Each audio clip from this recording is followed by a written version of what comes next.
And welcome to the End Time Shofar channel. I'm Gerald. We'll be discussing February Interfaith Week, March to One World Religion. Now, we are in the first week of February, and we're here at the United Nations website, which it is discussing World Interfaith Harmony Week, which ends on February 7th, and it started on the 1st of this week.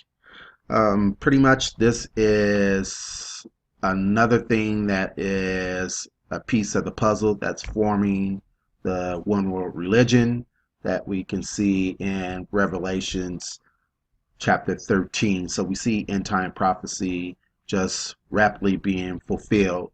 Now, we start off here on the actual website. We're looking at Secretary General of the UN, Ban Ki-moon. His message states, for the World Interfaith Harmony Week, he says, World Interfaith Harmony Week celebrates the principles of tolerance and respect for the other that are deeply rooted in the world's major religions. The observation is also a summons to solidarity in the face of those who spread misunderstanding and mistrust. So, in essence, what they're saying is any type of religion that claims to be exclusive and not inclusive are considered the ones that are misunderstanding, and the ones who spread misunderstanding and mistrust.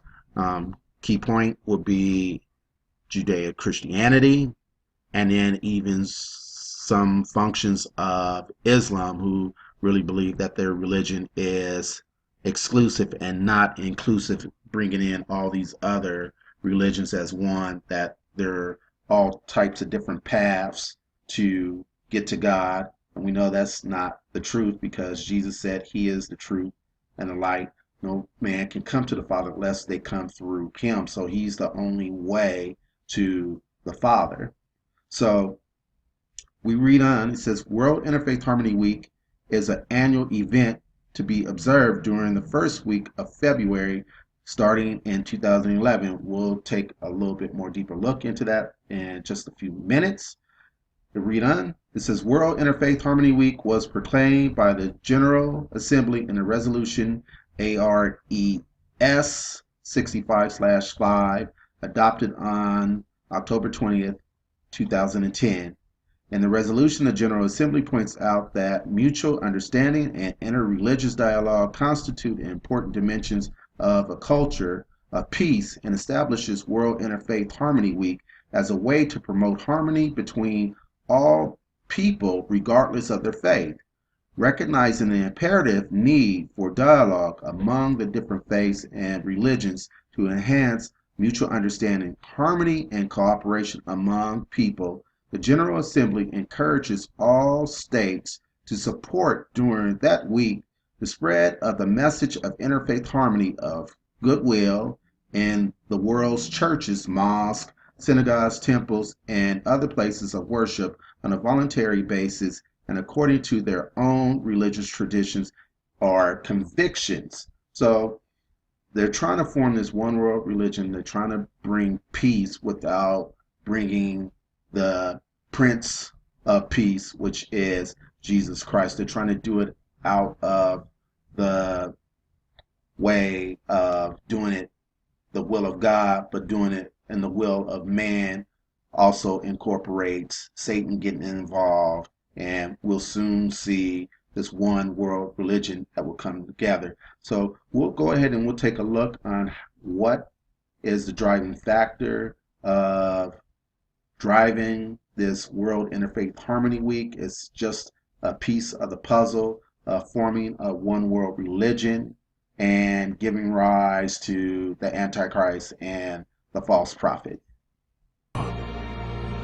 Hello, Sid Roth here with Gary Carr, and we're finding out information the secular press is not going to tell you. There's an organization I've never even heard of. It's called the World Constitution and Parliament Association, and Gary was extended an invitation to join, and he collected a lot of documents from this organization. Tell me briefly about who is part of it and what are they trying to do? Well, this organization has as its goal to lay the foundation for an ultimate world government system. And they have held mock sessions of a world parliament. They're calling it the Provisional World Parliament. They just recently held the 12th such meeting. Hundreds of renowned people from around the world belong to this organization. What do they think of Jews and Christians, this organization? Well, at least some of the people in this organization, you have to understand, it is tightly connected with the broader One World New Age movement. And many of the people at the forefront of that movement are very almost hostile toward Bible-believing Christians and conservative Jews. They are not very fond of us because they see us as standing in the way of them completing their agenda. You started to say some of the people that are members. Yes, you had people representing all of the world's religions. At one point, one of the honorary sponsors was Cynthia Waddell. She was the head of the World Council of Churches. There was also the head of the World Muslim Congress, Dr. Inamullah Khan, who belonged to it, but also at one point the chairman of the Nobel Prize Committee and former leaders from the UN, former ambassadors. A lot of people with foreign policy experience who have been plugged into this organization. Now, I've been examining your literature, and there are just outstanding scientists, economists, top political type people connected with this, and they've had meetings with some of the top people in the world attending. Why hasn't the secular media covered it? I haven't heard anything about this. You know, that's a question, Sid, that I ask myself all the time, and as far as I can tell, I believe there are people, I know there are some people in the mass media who actually support this agenda. Others that at the very least are sympathetic toward it. And then I believe there's a third group of people that just want to bend over backwards to be politically correct, and they're afraid to touch the subject. But I collected several hundred pages of documents being affiliated with this organization for a few years, and it speaks for itself. You know, unless people were to accuse me of creating these letterheads and all the signatures of the people on these documents, you have to accept the fact that this is really taking place and that we need to know about it. Now, another area that you're very concerned about is something that a lot of people love. It's interfaith, like the UN has something for interfaith. Explain that. Yes, the United Nations has been pushing an interfaith agenda for some time. They've held various activities and meetings along those lines. And last October, a new program was kick-started by King Abdullah and Prince Ghazi of Jordan called the World Interfaith Harmony Week. And that week was designated to be the first week of February each year. So from now on, we will have a week of interfaithism celebrated during that week. Now, Prince Ghazi and King Abdullah's efforts were based on previous UN interfaith efforts and the Common Word program, which is a Muslim call to bridge building with the Christian community. Now, in response to that, a number of Christian leaders got together and drafted their own document called Loving God and Neighbors Together. And in that and by the way, that sounds good to me. That does not sound bad, Gary. Yeah, exactly. But in the document, they are calling for closer ties to Islam and equate the God of the Old and New Testaments with the Quran. And so when you look beneath the surface, it really is interfaithism. It's paving the way to interfaithism, to accepting the idea that other religions are pathways to God. And of course, if you believe the Bible and believe what Jesus said about himself, you cannot believe that. It is impossible. Tell me about why someone like the National Association of Evangelicals would join an organization that's heretical, what you just said, based on the Bible. Yeah. Why? And they did, the National Association of Evangelicals was one of 300 organizations and or individuals that signed that document. And I believe there is a trend in America today within Christianity. It may have started out with good intentions to reach out to people of other faiths, but it's gone beyond that now. It is paving the way toward interfaithism and toward embracing other people's beliefs. In fact, one individual I'm aware of, a prominent evangelical Christian, recently celebrated Ramadan with a Muslim friend. And, you know, to celebrate rituals of other people's religions really crosses the line. Ramadan, for example, being the month during which it is believed by Muslims that Muhammad received the words to the Quran.